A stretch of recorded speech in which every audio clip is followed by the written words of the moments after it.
Danang dari BSSN Pak ya. Saya baca di sini Sandimen Ahli Media, Direktur Keamanan Siber dan Sandi Pemerintah Pusat, Deputi 3 BSSN. Alhamdulillah beliau bisa datang jauh-jauh sampai ke Kota Bontang. Beliau ini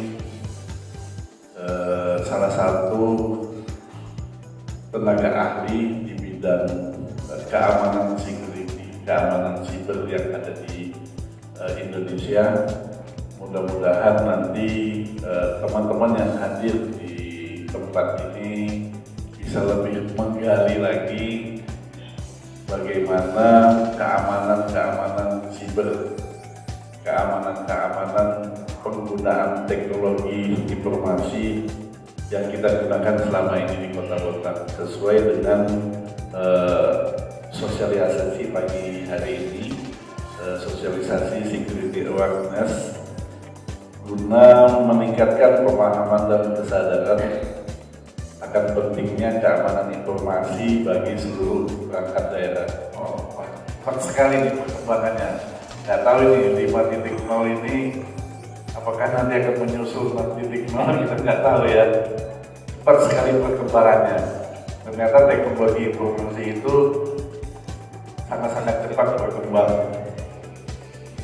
Kalau kita tidak membuka diri, kita tidak bersiap, dan kita tidak punya keinginan untuk mengetahuinya, maka kita juga akan tertinggal di dalam berbagai hal.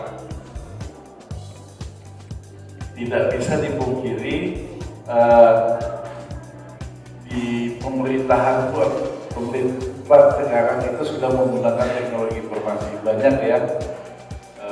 Sistem penganggaran kita sekarang sudah menggunakan SIPD RI.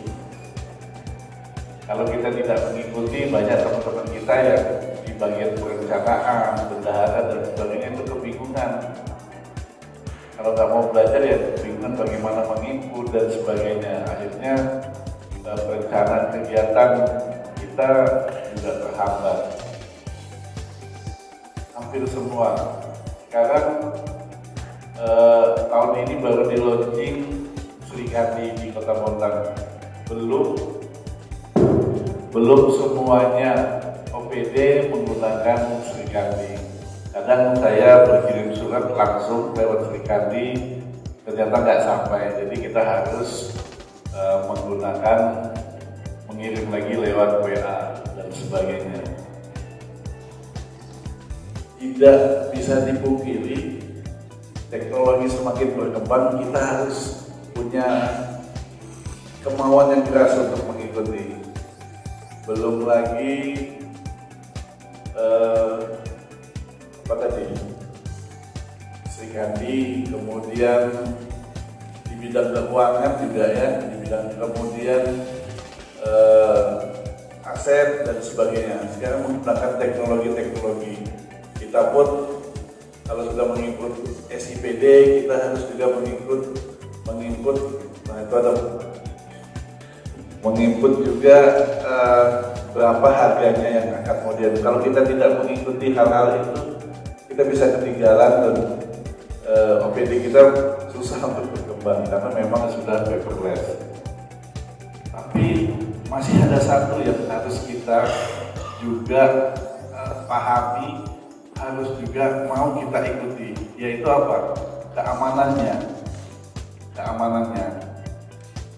Mungkin teman-teman juga mendengar sudah ya, ada peretas dan sebagainya, atau yang tidak usah yang muluk-muluk lah, yang undangan APK gitu Pak ya, undangan APK, kemudian kirim ke WhatsApp, paket Anda telah datang dan sebagainya. Mungkin ada di berita pemberitaan bahwa karena dia dikirimi paket dan kebetulan memang dia pesan paket, dia buka, akhirnya kacau HP-nya.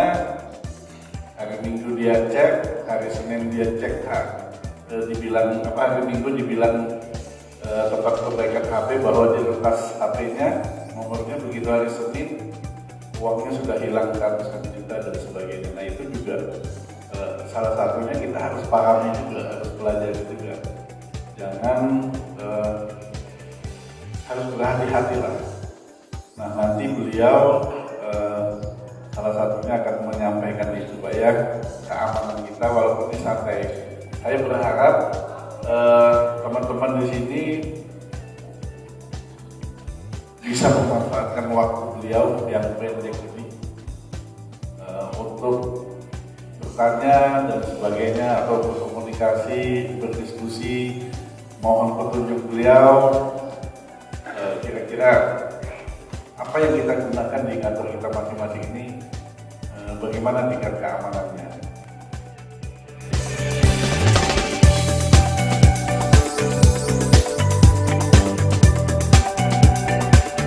Saya akan diskusi sedikit mengenai kita berinteraksi aman di dunia digital. Sebelum kita masuk ke dunia digital, saya yakin Bapak Ibu di sini pasti seringkali beralasan saya nggak paham TIK. Itu nggak Pak? Mohon izin Bapak Ibu. Saya bukan kerjaannya di dinas Kominfo. Kalau soal masalah TIK tanya sana ke Kominfo. Saya urusannya di keuangan, apalagi saya izin. Saya urusannya di ngurusin lalu lintas. Saya urusannya ngurusin PDAM. Saya disampaikan Pak Kadis dan saya juga menganalogikan bukan lagi kan kita yang terjadi dinas perhubungan, dinas kehutanan, dinas keuangan apa itu tidak lagi bermindset saya nggak ada hubungannya sama TI. Tetap dulu sekarang kan zamannya TI, semuanya harus pakai TI. Jadi mau nggak mau ya harus ngerti TI.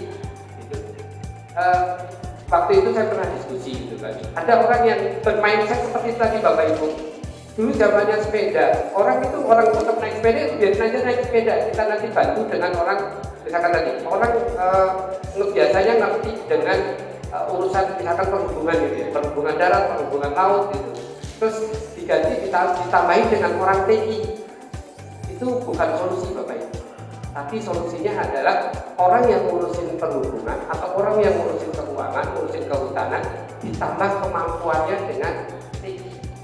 Jadi kalau mencari dokter, carilah dokter yang paham TI. Kalau nyari orang keuangan, carilah orang keuangan yang paham TI. Kemudian kalau cari orang perencanaan, carilah orang perencanaan yang paham TI. Kemudian sekarang sudah mulai beralih. Kalau mau bertransaksi di pemerintahan pakai PPK ya Pak Bapak Ibu ya, pejabat pembuat komitmen, carilah PPK yang paham TI. Karena pernah kejadian, saya dulu pernah dipekerjakan juga di instansi lain, ada PPK yang tidak paham TI, sehingga terjadi permasalahan saat membuat pertanggungjawaban.